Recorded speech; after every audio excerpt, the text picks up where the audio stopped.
Hold on. Okay. Hi, Fred. Um, Good to see you again. Good to see you too. Um, and so what we're going to do today is we're just going to go over the results of the test that you took, and what they might mean and what they might imply, Okay. as far as your life is concerned. Okay. Okay. Sure. So the first off, what I want to find out is what was it like for you taking that test? Did it make sense to you, or how did it make you feel? Yeah, it was easy. It made sense to me. I think that I felt a lot of the stuff didn't really apply to me. Okay. So, answering those questions, it wasn't hard for me to figure out what I needed to do and Mhm. what, it was asking. So I felt comfortable. Okay. All right. And hopefully you answered as genuinely as you could, given that test. Yes. Did you have any concerns about the test that you were taking? No, not really. I was just curious as to like what the purpose of it was and what we're looking for. Okay. So speaking of purpose, I'm glad that you jumped into that. So let's segue into that. The purpose of the test was to assess basically whether or not there's any psychosis present in your presenting symptoms. And the reason for that is when we last met for counseling, your chief complaint was you were hearing these command type auditory, these voices that you were hearing, and you had indicated that they were coming, they felt like, or at least sounded like, they were coming from outside of you and they were not just your own thoughts talking to you. Right, right. That prompted me to hypothesize that there might be some kind of psychosis going on, which is why I had you take that test to basically gather information about your experience of those symptoms. Um, So and if I do have psychosis, what does that mean? Does that mean I'm crazy? No, it doesn't mean you're crazy. It means that there might be some conditions called, there's a range of spectrum of different kinds of delusional or hallucinatory conditions. One of them being schizophrenia. There's schizophreniform disorder, there's delusional disorder. So there's a number of things that could be happening with you. And there's even hallucinations that are induced not necessarily by psychosis per se. It could be induced by some other condition that we may not know what it's about just yet at this juncture in our counseling relationship, Okay.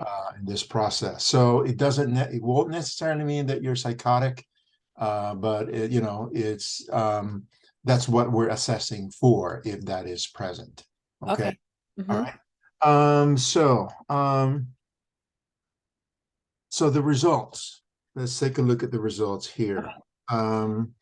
So you, based on the data, um, it appears that, like I said, you've been experiencing some hallucinations and maybe a delusion that if you build that baseball field, they, whoever they are, will come, Hmm. right? Hmm. But having the test that you took and the clinician rated inventory that I did on you and your symptoms, uh, you tested negatively for all other dimensions of psychosis. Okay.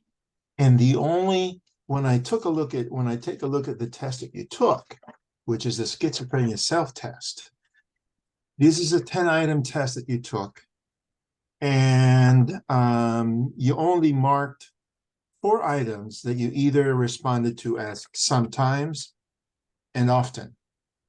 And those are all directly related just to the hallucinations themselves. Okay. And the reason why this is important, because in order to, um, for us to consider that there might be some kind of psychosis present, is that other other symptoms have to be present. Okay, such Okay. as your level of functioning in the areas of work and interpersonal relations and self-care is high and non-problematic. So Okay. if you had psychosis, you would have had problems with that area of your life. Okay, but based on my observations and based on the results of the test, that seems non-existent in your Okay. present. Uh, Right. Also, you don't present with disorganized speech, which is one of the hallmarks of psychosis.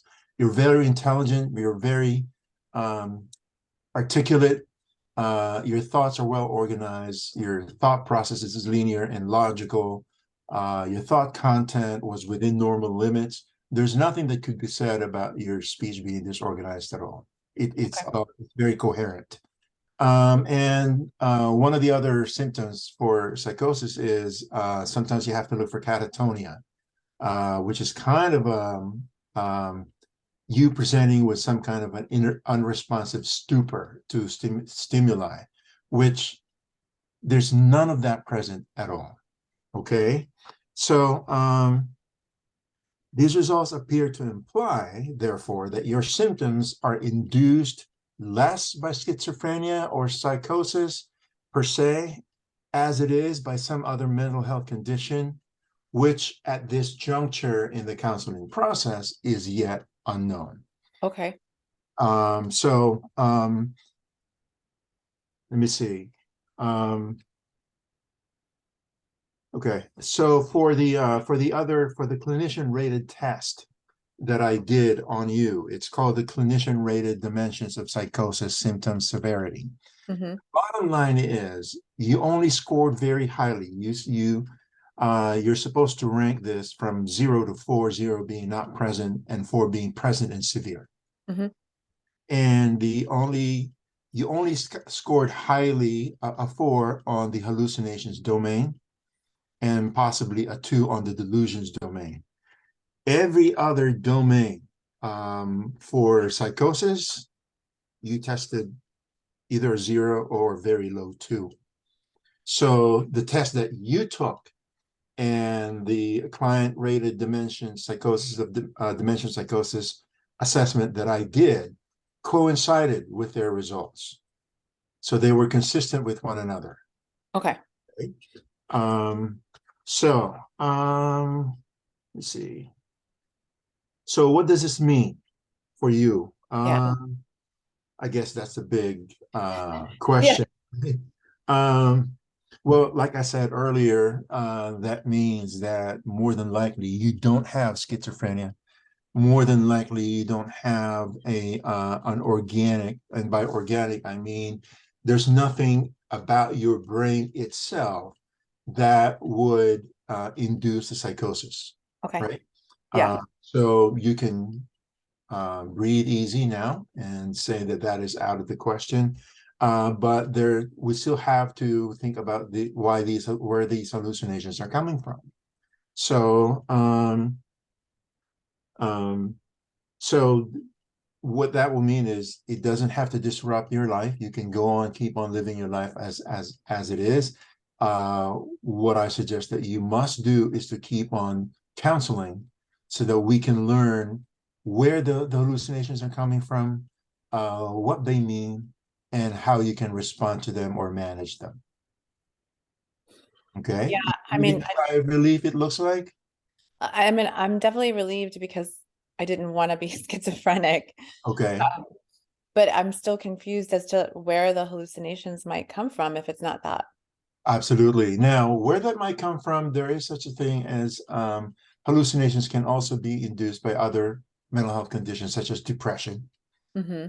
So, and probably stress, or it could be substance induced. Not that I'm implying you're using substances, I'm not, yeah. but there are other conditions that could induce that. So, and that's what we now need to figure out moving forward in our counseling as we do this. So let's see. All right. So for in the future, well,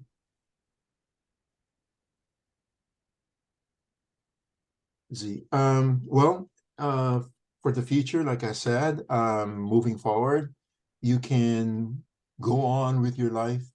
You don't have to necessarily stop whatever it is you're doing if for about your career or about your family life or how you want to live your life. You don't have to worry about that anymore as being disruptive of your life. What's important is that if it's going to continue, that you learn how to manage and respond to those hallucinations.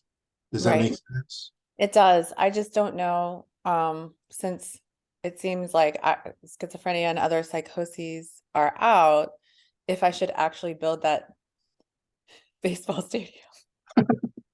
Okay, good question, right? Yeah. That's a good question.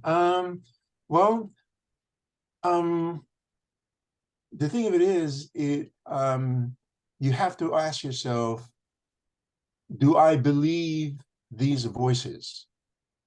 Do I believe these voices have merit? Is there a purpose for these voices? Is there a rational basis for building that baseball field? Right. Right. But you and I will have to explore that in counseling as we move forward. But it's not my position to tell you to not to do or not do Right. what the voices command you uh, to uh, to go about doing. Yeah, just you have to find out for yourself whether or not that's coming from a rational place. Then you then have to choose because I understand that when you have an hallucination, it almost sometimes it's emotionally compelling. Okay, but you have to balance that with whether or not it's rational. Right. And I'm just worried that, one day they're gonna get bad. Like right now it's harmless. Mhm. Basically, it's Right. telling me to do things that are good, but I mean good in my mind. But if they start to to command me to do things that would be bad, like hurting someone or Right. whatnot. Okay. So if that does happen, then we then need to take a look, reassess again. Okay. Because if it's telling you to do things that you know are not are detrimental, but it compels you, you feel compelled nevertheless to do it, then that is you're right to be concerned about that. Right. Okay. But So as far as I know now, it's just this baseball yeah, field. I don't know why I'm being commanded to build, and like whether or not it is rational to go about listening to that voice and right. those commands. I don't know. Usually, a lot of the times when you feel a compelling hallucination, um, is going to compel you emotionally to act on it. Yeah. Right. So you have to ask yourself, and if I do act on this, am I just reacting to it emotionally, from emotional standpoint, or can I find a very good reason? And I would suggest that you talk to other people who you trust. Right. Don't talk to anybody. Okay. Yeah. Uh, I don't want people to think I'm crazy. exactly. Perhaps, perhaps we can talk about it as well. Talk to people whom you trust to give you a sense of whether or not this makes sense Okay. to build this baseball field, rationally speaking. Right. Okay. That's helpful. All right. So, do you have any other questions?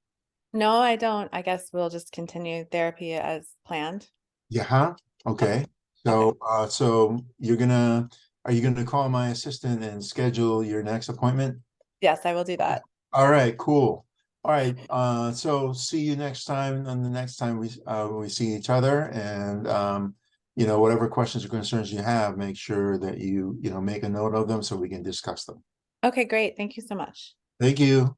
Bye.